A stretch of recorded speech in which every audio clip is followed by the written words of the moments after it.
So recently, while I've been taking my little break after making my big ass video, I've been playing a crap ton of random ass games. I'm still waiting for that big TF2 update, so I thought I'd just go through my Steam library and see what I wanna do, and I completed a few games. I finished The Witness, which I hated. I played a little bit of Snakebird, which is this cute little puzzle game. Started playing Baba Is You, which has been a lot of fun. Dived into the Half-Life games, which I've been really enjoying. Some Black Ops 2 multiplayer, because fun fact, I said I fully completed this game in my big video, but actually, yeah, I didn't. I kind of just lied because I wanted to group them all together as one game. So I'm slowly slugging away at that, so I can actually say that I fully completed it. Monkey Ball Banana Blitz HD, this game sucks. Started playing Don't Starve again, which has been really fun. A little bit of Terraria, an even tinier amount of Human Fall Flat, and probably some more Garbo I forgot about. Like I said, a bunch of random ass games that I thought would be fun to quickly play, and some of them were misses, but others were a lot of fun, and I purposefully didn't mention one of them that I've been playing recently. Dave the Diver, which is a game I just want to quickly ramble about for a bit. Do a little mini review over it, you know? I was thinking of covering this game in a main channel video, but I already got another big project on my plate that I really want to focus on, so I thought I would do like a little mini review of it. Well, it's not really a review. I've played this game for about 5 hours so far, so I guess it's a first impressions video. I don't really know. I just want to talk about it a bit because I think this is a really snazzy little title that I think deserves more attention. So Dave the Diver is a casual adventure RPG about a chubby guy that goes diving into a deep sea to collect artifacts and fish for a sushi bar. There are two parts to this game, the diving and the maintaining of the sushi bar. You do the diving at day, I guess you can also do it at night, but most of the time you do it at day, and at night you do the sushi bar garbage. Like I said, I've only been playing this for about 5 hours or so, so I'm still missing a lot of information, but so far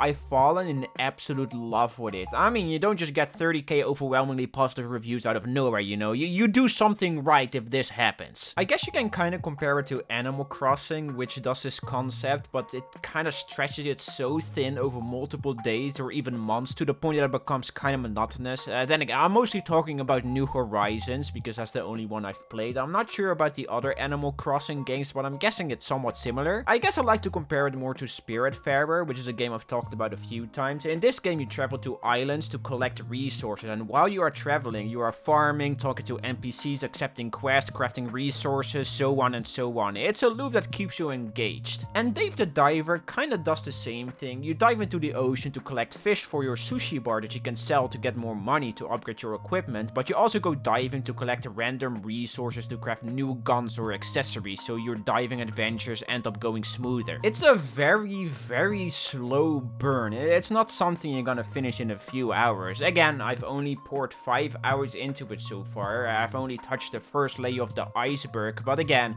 I am hooked like there is no tomorrow. Every time you dive, there's also an X amount of resources you can bring back that you can also slowly upgrade over time, and the different ways of catching fish also result in different amounts of flesh harvested. It looks very plain and simple at the surface, but there is a lot of depth to it. And personally, I think the highlight of everything are the little mini games and the presentation of everything. I haven't encountered a bunch of these, but in the trailer you can see there is farming, seahorse racing, you fight a giant crab, whatever the hell this is. The gun store guy, which is usually some American redneck in like every other game, right? In this game, it is some fat weeaboo, and every time you craft a weapon, it plays this goofy little animation. It's great, I love it. The game has this one quest, okay, where there's a ship that gets attacked by a giant squid or octopus. I'm not completely sure, so I think I'm gonna go fight this giant monstrosity to bring all the packages back. But no, you find this giant squid so you can bring back some anime figure for the gun guy. The humor of it all is just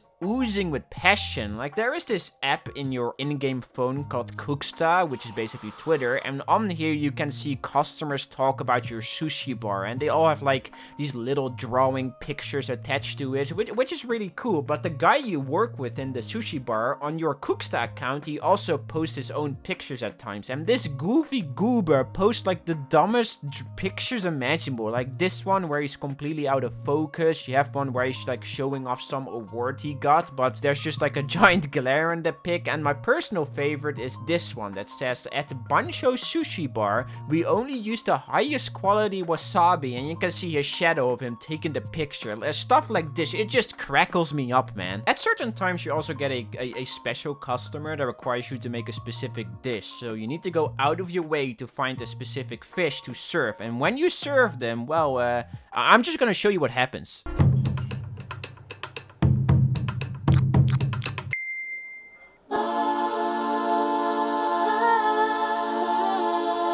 This is so incredibly dumb and over the top. Like here, I'll show you another one.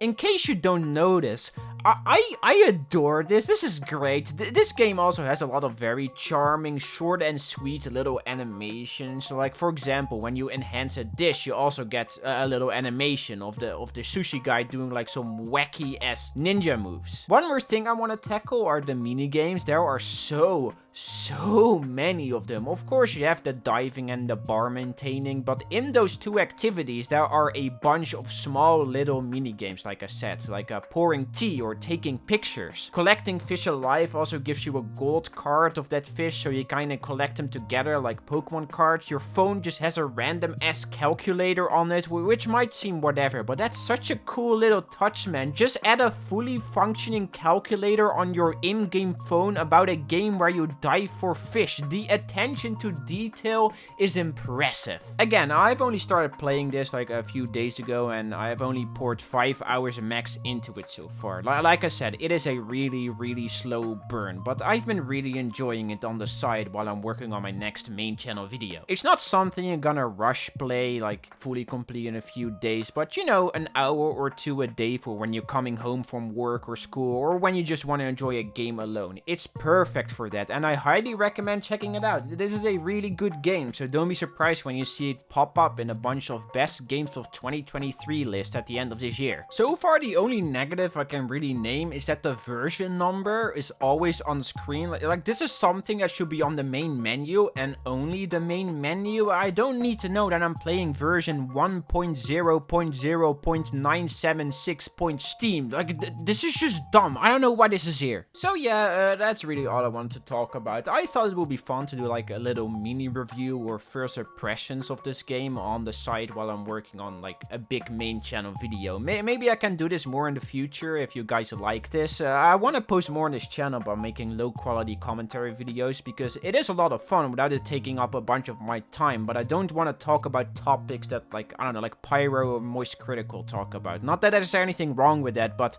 I don't know, man, it's just not for me. I might make a few when it's something I'm really passionate about, but I'm not gonna make a video on TikTok trend that people die over. It just sounds depressing. Yeah, that's it. Buy gamer subs with code Foekoe for 10% off, and I'll see you guys next time, brofist.